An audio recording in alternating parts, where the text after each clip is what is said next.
നട്ടിലുള്ള കമ്മ്യൂണിസ്റ്റുകൾ കൂട്ടത്തിലുണ്ടെങ്കിൽ പിണറായി വിജയന്റെ മുഖത്തു നോക്കി ചോദിക്കണം, AKG സെന്റർ എങ്ങനെ തായ്ക്കണ്ടിയിൽ കുടുംബക്കാരുടെ വ്യവസായ സാമ്രാജ്യത്തിന്റെ ആസ്ഥാനമായി മാറിയെന്ന്.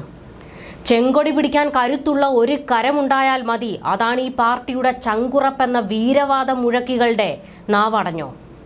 ഈ പാർട്ടി കെട്ടിപ്പടുത്തവന്റെ സ്മാരകം വെച്ച് തന്നെ പിണറായിയും മകളും കച്ചവടം നടത്തി.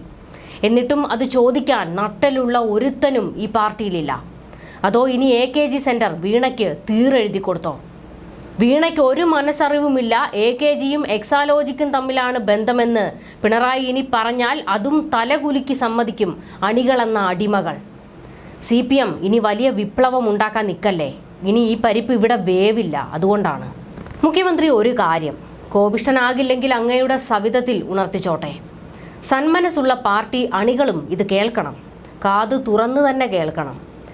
കേരളം സഖാവ് എന്ന പേരിൽ ഒരാളെ മാത്രമേ വിളിച്ചിട്ടുള്ളൂ. എന്നതുപോലെ പാവങ്ങളുടെ പടത്തലവനെന്ന് ഒരേ ഒരാളെ മാത്രമേ വിളിച്ചിരുന്നുള്ളൂ. അതാണ് ആയില്യത്ത് കുറ്റിയേരി എന്ന ജന്മിത്തറവാട്ടിലെ വീരനായകൻ AKG. സഖാവ് എന്നാൽ P കൃഷ്ണപിള്ളയും.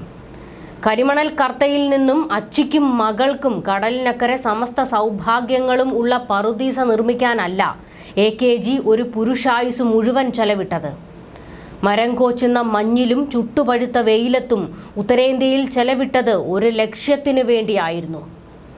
എന്നാൽ ഭൂഗോളത്തിൽ ഒരിടത്തെയും വ്യവസായ സാമ്രാജ്യവുമായി ഒരു ചെറിയ മൺതരി ബന്ധം പോലുമില്ലാത്ത AKGയുടെ നാമം എങ്ങനെയാണ് തലസ്ഥാനത്തെ മുഖ്യമന്ത്രിയുടെ കുടുംബത്തിൻ്റെ വ്യവസായ സാമ്രാജ്യത്തിൻ്റെ ആസ്ഥാനമായി മാറിയത്?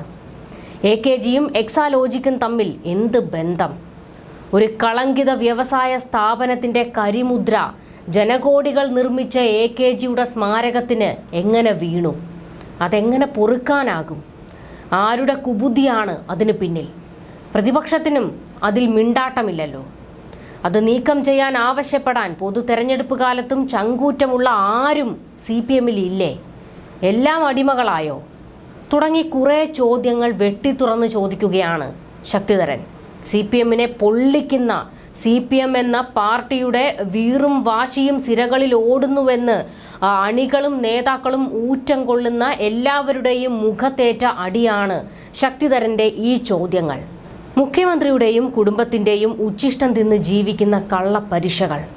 അന്യൻ്റെ പാർട്ടിയുടെ ത്രിവർണ പതാക അവരുടെ കയ്യിൽ കാണാത്തതിൽ ചന്ദ്രഹാസമിളക്കുന്ന മുഖ്യമന്ത്രി 1952 ഒന്നാം ലോക്സഭ മുതൽ അന്ത്യയാത്ര പോകുന്നതിന് തൊട്ടു മുൻപ് വരെ ലോക്സഭയിലെ പ്രതിപക്ഷ നേതാവിൻ്റെ ഇരിപ്പിടത്തിലിരുന്ന് ലോകത്തെ ഉറ്റുനോക്കിയിരുന്ന AKGയുടെ ആത്മാവ് ഇത് കണ്ട് വിലപിക്കുന്നുണ്ടാകില്ലേ?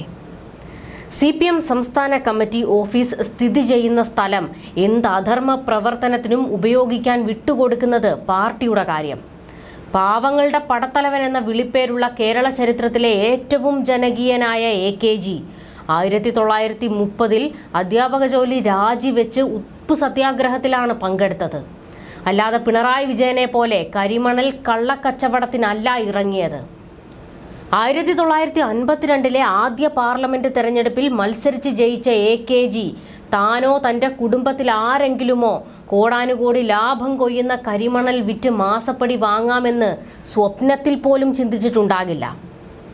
ഗുരുവായൂർ ക്ഷേത്രപ്രവേശന സത്യാഗ്രഹത്തിലും അമരാവതിയിലെ കുടിയിറക്കലിനെതിരായ നിരാഹാര സമരത്തിലും പങ്കെടുത്ത ഈ ചരിത്ര പുരുഷൻ 1941 വെല്ലൂർ ജയിൽ ചാടിയത് കരിമണൽ രാജാവാകാനല്ല സഖാക്കളെ.